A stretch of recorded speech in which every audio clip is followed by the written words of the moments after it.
preacher man to tell me right from wrong. Don't need no real estate to prove how. It's the 5th round of the 2016 Enduro World Series, America time. We're here in Aspen-Snowmass and they are providing the location right in the heart of the Rocky Mountains.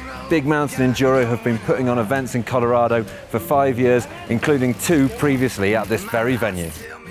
We're about 3 hours drive west of Denver in one of North America's biggest ski zones. This event is going to be covering across 3 areas. We have the glitz of Aspen with its grand houses, private jets and designer shops. We also have Buttermilk Mountain where the Winter X Games has been hosted since 2002. And the rest of the stages will be happening around Snowmass Village where we are right now. There's a load of fresh trails this weekend thanks to the local community getting behind it so much.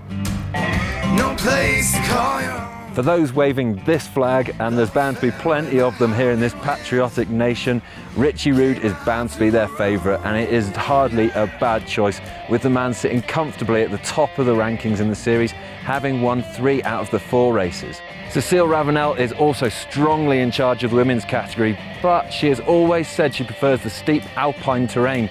So with this different style of racing, it could be a good opportunity for us to see a fresh winner. Possibly Corduria, Ines Toma, or either of the Gereg twins who make up the rest of the top 5. Second place finisher from round 2, Casey Brown, is also here, so she might throw a cat amongst the pigeons. The mountains are high, the air is thin, the weather is hot, and the tracks are fast. Put all them together, and I'm pretty sure we're in for an exciting race. If I'm out right, hell no, I said no. Just me and the upper row. How it going on? Oh yeah. Just me and the upper row. Big news coming out of practice was that Richie Rude injured himself in practice. He sat out the rest of practice, but we'll go find out now from him how he's getting on. Richie, we saw you have a bit of a crash in practice. How are you feeling after it and what were the repercussions from that? I think I had like a 1st degree kind of tear in my AC joint kind of thing. Yeah, it's pretty sore at the moment. Like range of motion's all good, but certain positions just kill it. And yeah, it's all taped up now and I can barely move my arm around. So you think going to be all right to hold on through the 2 days? Not too sure. We're going to find out, I guess. It's all very relaxed down here, all the ladies ready to go, but what's in store? I don't think it'll be quite as relaxed up on the hill, will it? No, I don't think so. It's gonna be a tough day up there because it's so high, the altitude is sick, and I really don't know what to expect from this track because it's really rough and it can be destroyed right now, so we'll see. We're in America, you're kind of adopted home, isn't it? Is it nice to be racing here and also nice for you to be back racing? Yeah, first of all, it's really nice to be back racing. You know, the last 2 months since Ireland, I've been struggling with my health and just been sick and not riding. So just to be back riding, you know, and then on top of it, I always love riding in Colorado. Something about it that I like and the trails, and it suits me. So yeah, we'll see what it brings today. Cecile, this weekend we've got a very different challenge to last week in Italy. Well, how are you handling it? I expect nothing about here.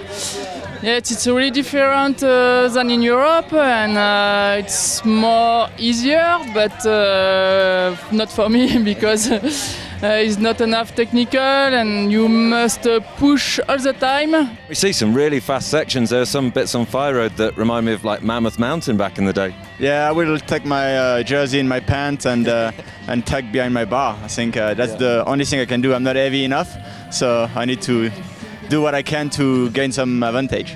Your season, it seems to be really taking shape, man. Yeah, I finally had some okay luck in Italy and the other 3 races. Jared and I have been riding our bikes tons. Whistler, Keystone, so we've just been getting comfortable, and racing's tough. So everyone's going real fast. You can't make any mistakes, so it just says a lot about everyone else. Day 1 of racing here, and we see the riders travelling along the valley today, starting off here in Snowmass, via Buttermilk Mountain for stage 2, and then to the hallowed Aspen for stage 3. They are all lift access, but there are long valley floor liaisons in between them, and the stages themselves are long, so it'll be tough riding out there today.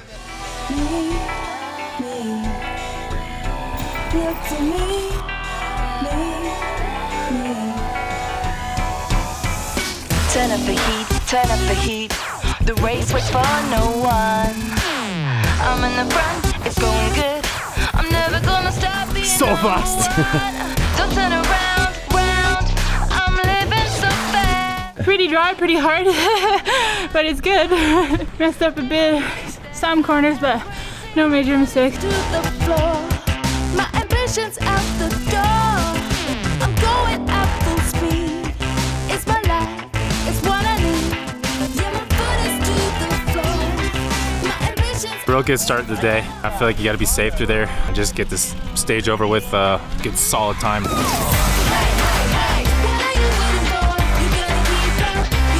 No, I did the good first stage, trying to keep a little bit of energy for tomorrow maybe.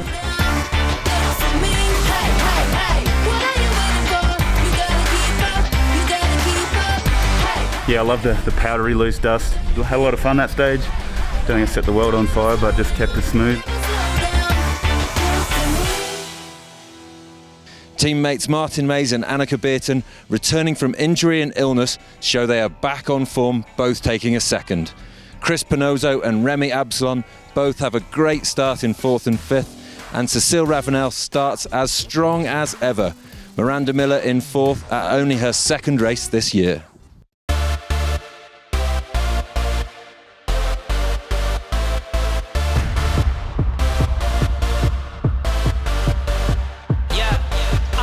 I said the party's overhead, where the lights flash too fast, so them tunes blast, so we up to the night past, AM, beautiful mayhem, it's amazing, I ain't phased by the haters, nah, I'm living tonight like it's my last day. You're going as hard as you can, but sometimes it feels like slow motion. It feels like you're just pedaling through quicksand. In the floor when you hear this beat, let's keep the peace, we feed these streets, we get cool, and we be on it, you feel it too, come rock with us, you already know what we talking to. It's like killing me. Like what? How can people pedal that fast here? I'm just going to go easy on 3.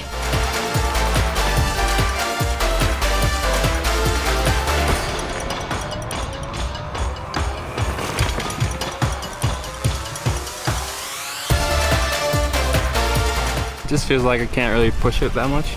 I can ride smooth, but I don't think it's very fast. So.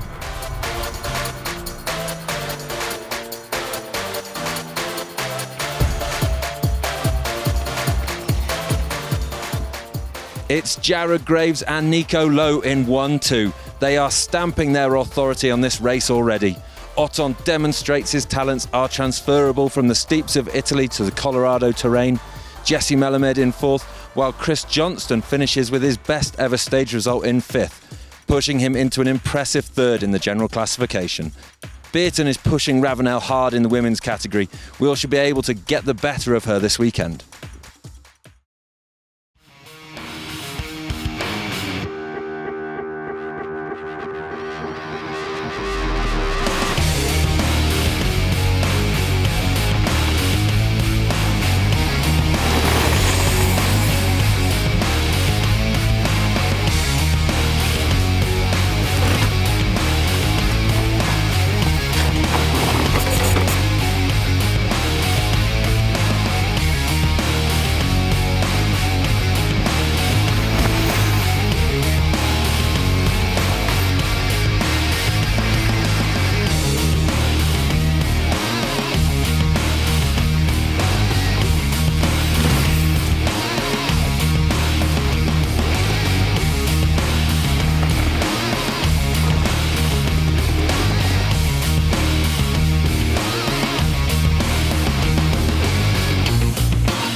It's a long one to round out the day, and Graves once again has the measure of it. Lowe is once again 2nd, but by 12 seconds. Mays in 3rd, bringing himself back to 3rd in the overall after a disappointing stage 2. Curtis Keane in 4th, proving his form really is returning. Cody Kelly is flying the Yeti flag as teammate Rude continues to struggle with that shoulder, crashing and going into 53rd. Ravenel is flying out front in the women's, pushing her GC margin to 53 seconds. Casey Brown shows she has the fitness to match her obvious technical skills, and Anita Gehrig looks to be going from strength to strength. Beerten crashes, dropping her down to 4th in the overall. The riders all ride back to Snowmass to round out the first day.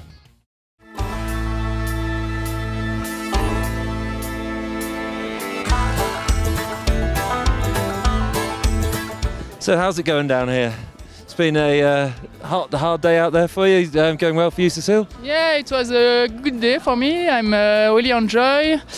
I never mean than in the stage 2 I can won, but I did, and I am happy about that. Yeah. And Isabel, you've been saying how tough it is riding out there, but still good results. Yeah, I'm glad I survived. The only point for me was really to make it at the end of this stage at such an elevation, and I did quite good, so I'm really happy about that. But it's so tight tonight that I will just finish my weekend as I can. Yeah. And I will opt for a top 5 visit. That will be good for me in Colorado.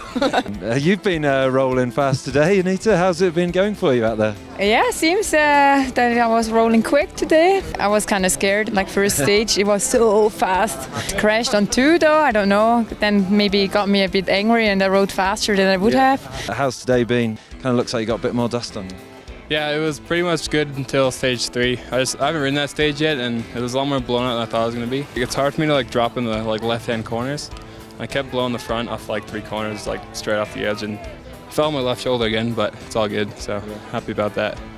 Jared, good to see everything falling into place for once and a big smile on your face again. Man. Yeah, today I just wanted to have a smooth, conservative day, and I was really surprised when I saw the results from stage 1 because it was solid and smooth, but I didn't feel like I did anything special on it. I just kept it together and got down, and so I was really confident after that, knowing that I rode pretty within myself and could pull off a stage win. So 3 out of 3, I couldn't be happier right now. Nico, it looks like it's been a hard day out there, but a very rewarding one for you. Yeah, it's pretty good actually. I'm very happy with my day. I managed to keep it close together and being consistent all the way down. I didn't have the best start of every stages, but at the end that pays because I take the time to just get into my run. I just love long stages and I need time to get into. There's a great atmosphere down here in the pits, and there's all sorts of stands and stalls, one of which is the Backcountry Lifeline charity behind me that was set up after the tragic loss of Will Olsen last year at the Crested Butte round. We're just going to have a chat with one of the founders to find out what it's all about. Well, we see you've got a great setup here, and could you explain just a little bit about what you're doing this week and what the whole charity is about? Sure. I'm with Backcountry Lifeline. We started Backcountry Lifeline last year at the EWS event in Crested Butte. Yeah. We kind of had the worst case scenario of a rider who crashed, and the crash ended up being a fatal crash. Yeah. And, it was a big eye-opener to realize when you're in the backcountry how all of a sudden, without our phones and communication, the first responder is always going to be another rider. Yeah. So we wanted to take this horrible tragedy and be able to turn it into something positive, which is Backcountry Lifeline now trains mountain bikers to give them information and training on CPR, first aid, AEDs, and kind of the awareness of the what to do and then the tools to get it done, so that we can look after one another. It's been a hot, hard and fast day here in the thin air, and we see Jared Graves back firing on all cylinders, while it's business as usual for Cecile Ravenel in the women's. And behind me you'll see the barbecue firing up as the relaxed atmosphere eases us into a Saturday night, and we look forward to another fast day tomorrow up here in Colorado.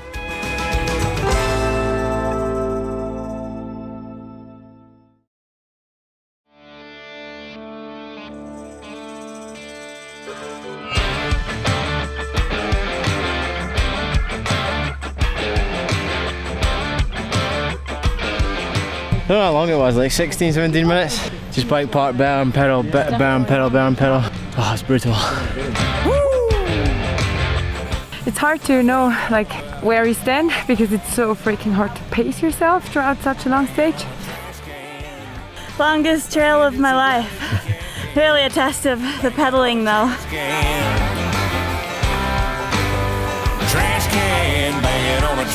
I started seeing Cedric and just like the rabbit, just went so much harder. Long stage has never been my forte, but I've been working with Richie a lot. He's helped me tons, thanks to him, this weekend they've really been good for me. Yeah, yesterday in the stage 3, I have flat tire and I do the stage and I destroy the rim. Are going crazy. Neighbors getting mad. We got our yesterday was good. I like the stage where you have to be quiet. Yeah, I think I just focused on that stage and I really wanted to do well on that one. I thought I could pull back some time, sit in 40 seconds. Banging on a trash can.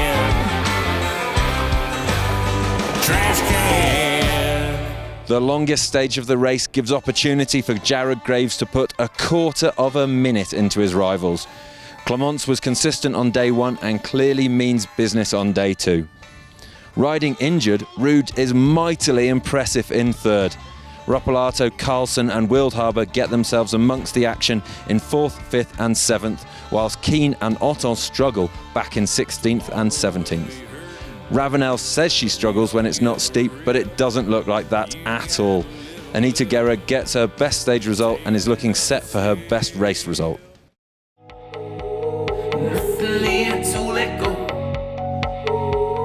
Back to the river, my empty soul. Nothing here to let go. Give me something to let go.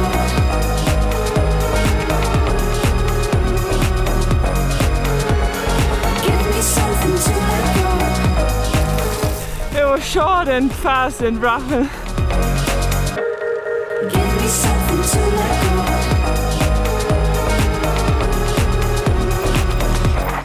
Nice and conservative, just had fun, just keeping it smooth. Looking at the back of us, there's a big storm coming. Probably going to be wet for the next one.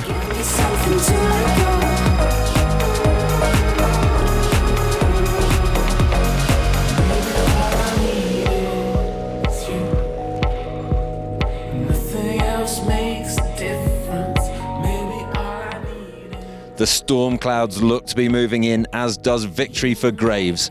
Another stage win and a 49-second buffer means he just has to stay upright and rolling on stage 6. His teammate Curtis Keane's confidence continues to grow with a second place. Rocky Mountains' Jesse Melamed continues his yo-yo between the top 5s and the top 20s. Young Mackay Vizina puts it together for an impressive 5th. Anita Gereg shows her second in the GC is well deserved with another second place stage result. With a big crash in the women's field inducing a significant course hold, combined with some lightning strike delays on the lifts, meant the decision was taken not to have reruns, but to cancel the final stage for the women's field.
The storm holds off, but Matt Stoddard doesn't. He blows everyone away on the final stage, the only man to take one apart from Graves. In his first full season and racing as a privateer, his talent brought notice from the rest of the field as he was seen charging harder than anyone else. Graves eases it home with a 50th place, but that only knocks 8 seconds off his impressive GC lead as his closest rivals, Clemence and Lowe, finish in 7th and 26th respectively. Nikolai, Melamed, Carlsen and Blinkensop are all impressive on this old downhill track. Graves has been clearly disappointed all season, but at this start to the second half, he has returned to the form we all know he is capable of, riding like the champion he is and maintaining his lead from the start to finish of these 2 days. This takes his win tally up to 6, equaling Jerome Clemence and Richie Ruud with the most wins in the men's category. Nico Lowe was over the moon to get second at this challenging venue, as was Clemence with third. Martin Mays will be happy with fourth on his return from injury. Curtis Keane has gone one better from the last round with a 5th here. Remy Absalon's previous best this year was 14th, so 6 will see him leave here contented.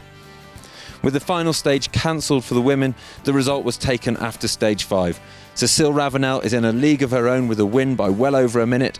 Anita Gereg is ecstatic with her best result and shows she is fast becoming a force to be reckoned with. Casey Brown is able to hold her own on this very different challenge to her last race in Argentina.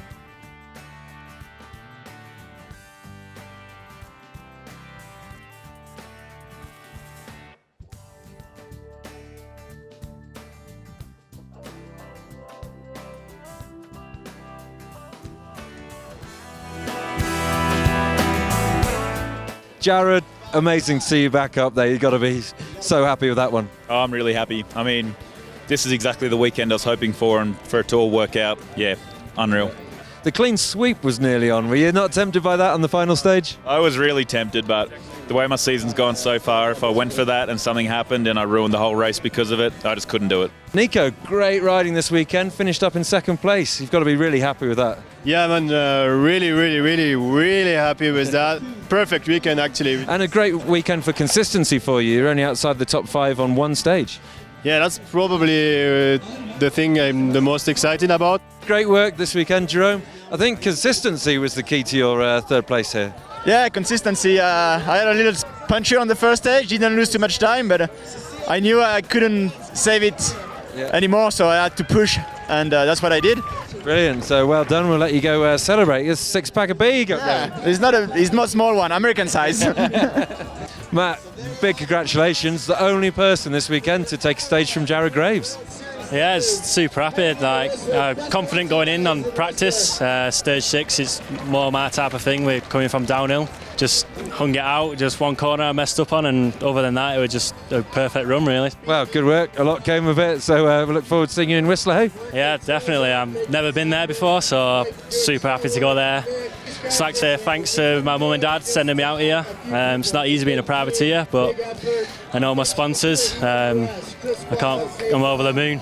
I'm not sure if you know, but you've stayed at the top of the rankings, so come out of it with something at least. Yeah, that was kind of like the plan, was to like keep points and kind of stay up there. But yeah, it's even sweeter to stay in first place after a pretty bad weekend. And you think you'll be able to recover fully for Whistler, or how's it feeling? I think so. I think we'll be probably 80-90% by then. You've had no trouble this weekend at all. It's been a clean sweep for you. Yeah, I have clean ride. I'm happy to get the first place here. I never mean because I don't like altitude, and I'm happy about my ride. So Isabel, you're saying that it's been really hard work and you've been struggling a bit over the weekend, but you finished up in third place, so not all bad. Yeah, it's pretty good for me. That was the strategy, to just grab some points for the overall. So I'm pretty stoked to get third. I was looking for something like top 5. So yeah, that's pretty good. And on stage 4, I got third, which is probably the best performance of the year for me. Massive congratulations, your best result ever today. Thank you so much. Yeah, I'm beyond stoked, really. So good. Seems like your confidence is just rising. We saw you do well at Trans-Provence, well at the last round in Thuile, and then well here. Yeah, I'm just having a lot of fun on my bike, and it just runs so naturally. I don't know. So good.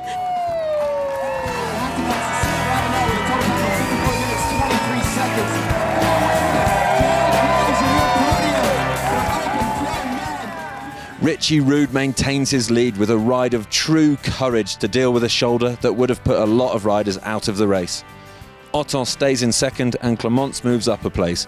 Lowe moves dramatically up from 16th to 7th, as does Keane from 12th to 8th. The women's rankings largely stay the same, with a good battle on for third as Anita Gereg moves ahead of Ines Toma after a strong second place here. Beerton moves back into the top 10 on her return. Top team of the day, Rocky Mountain Urge, BP. Put your hands together, some fast teams. Rocky Mountain are once again at the top of the team rankings. Da Vinci, Cube, Giant and Trek all move up as Canyon, BMC and Yeti move down. So that is it from the 5th round of the Enduro World Series here in Aspen-Snowmass, Colorado. We have seen the return of Jared Graves winning all but one stage, and then Cecile Ravenel in the women's category taking another clean sweep and extending her lead in the series. But then the men's series leader, Richie Rude, he almost looked fallible for a minute with that crash in practice, but he soldiered on through and saved some points, and we see him continuing to lead that ranking. As we move on to Whistler in Canada for the 6th round. We'll see you there. My name is Charlie Toon, I'm from Jurassic 5, and I would like to welcome you to the Enduro World Series. First degree kind of tear in my AC joint. Full throttle. Oh yeah.